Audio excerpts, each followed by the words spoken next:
porque no hay nada más injusto que tratar igual a los desiguales. Cuando hay dos personas, dos naciones, dos espacios que son desiguales, decir que los vamos a tratar a los dos igual es completamente injusto. Lo que hay que hacer es proteger a las economías más atrasadas, a las que han sido empobrecidas. Y particularmente hoy día, el comercio internacional está sufriendo un problema que hoy yo creo que debería llevar a que estuviéramos en las calles. Tan importante como los problemas que están haciendo que salgamos a las calles. Que todavía, a pesar de que algunos estamos ahí sacándolo constantemente, parece que es difícil hacerlo ver. Y yo os pido que lo divulguéis, que la gente lo conozca. Y que es la invasión, por así decirlo, por decirlo de una manera gráfica y clara en pocas palabras, la invasión de los mercados comerciales por los financieros. Os lo voy a explicar con un ejemplo muy fácil. Y además que lo podéis ver esta tarde cuando lleguéis a vuestras casas, o alguien ahí veo que tiene internet, pues a lo mejor, si tienes internet, puedes poner en Google Caixa, depósito 100% natural. Si lo tienes, pues búscalo en Google. Y veréis, al ponerlo en Google, de Caixa, depósito 100% natural. ¿Qué es un depósito 100% natural para la Caixa? Pues un depósito donde a partir de 1.000 euros, o sea, pues para que cualquier persona con un poquito de dinerillo, tampoco hace falta ser un millonario, ¿no?, para tener 1.000 euros, pues por 1.000 euros solo ya puede hacer un depósito en la Caixa que se va a dedicar ¿a qué? Pues se va a dedicar a invertir apostando a que suben los precios de determinados productos. O sea, es como antes cuando tú comprabas una casa, una vivienda, pero no para irte a vivir, sino porque decías, me compro esta casa porque si sube mañana el precio, mañana la vendo y he ganado dinero.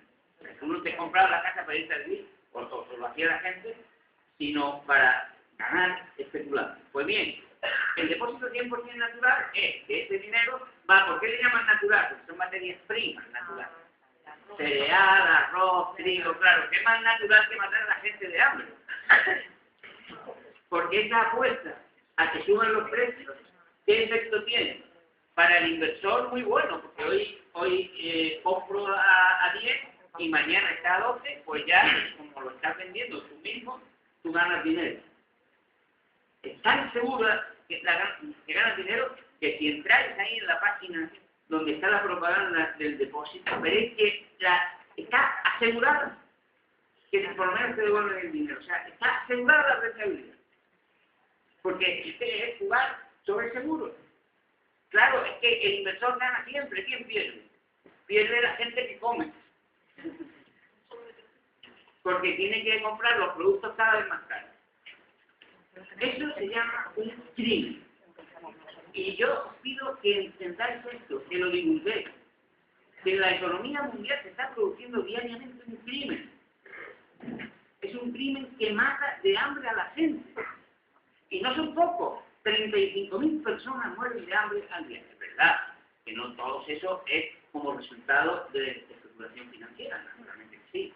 Pero desde luego que la especulación financiera tiene una extraordinaria influencia en esas muertes de hambre. Y se hace porque se mezcla esta lógica de lo financiero con la lógica de la satisfacción. Y la lógica de lo financiero, del beneficio, aplasta la lógica de la satisfacción de las necesidades humanas.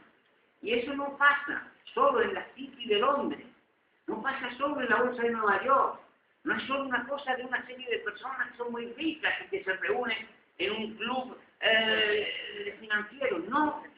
Ocurre en cada sucursal bancaria de nuestras calles. Ocurre con el dinero que vosotros tengáis, por poco que sea, en un banco. Ocurre con el ahorro de la gente más modesta incluso, que no es consciente de que su dinero está matando a la gente. Y lo que está sucediendo en el mundo, en estos ámbitos en los que acabo de señalar, es que todavía no estamos siendo conscientes, ni moral, ni en la práctica, ni moralmente, ni en la práctica, de que estamos dando la espalda a un auténtico delito económico contra la humanidad. Es decir, si hay un dictador que mañana tira una bomba o 20 bombas y mata a 20.000 personas, los tribunales internacionales reclamarían juzgarlo como un autor de un delito contra la humanidad. Pero, sin embargo, si un banco y un fondo de inversión está especulando en los mercados financieros, está subiendo el precio artificialmente de los alimentos de miles de personas, y esos miles de personas mueren de hambre, no nos pasa nada. No creemos que está ocurriendo nada. No reaccionamos. No nos parece que eso sea algo condenable. Como hace 40 años o 30 y tantos años, parecía normal que una mujer para trabajar tuviera que pedirle permiso al marido, o para firmar, que no pudiera firmar un cheque. ¿Os imagináis vosotros que hoy día tuvierais que ir a trabajar y tuvierais que pedirle permiso a vuestro marido o a vuestro padre? O para firmar un cheque, o que no pudierais salir de viaje sin autorización de vuestro marido o de vuestro padre, o que no pudierais hacer una empresa porque no podríais, porque tendréis que tener la autorización. Eso no estoy hablando del siglo XIX, estoy hablando de la época de mi madre, de no tanto. Y parecía normal, hasta que se rompió y se dijo, esto no, con la lucha de muchas mujeres y el sufrimiento de muchas personas, también de hombres. Pues, sin embargo, hoy estamos dando la espalda al hecho evidente de que la economía mundial se ha convertido en una economía criminal. Digámoslo claro. Porque si no lo decimos nosotros claro, nadie lo va a oír. No va a ser el botín el que lo diga. No va a ser la televisión el que lo diga. Tenemos que ser nosotros. Y tenemos que explicárselo a la gente, para que la gente entienda que está matándose a la gente con su dinero, con ese funcionamiento de la banca. Y cuando vean eso, la gente actuará y la gente reaccionará. Pero claro, tenemos que hacerlo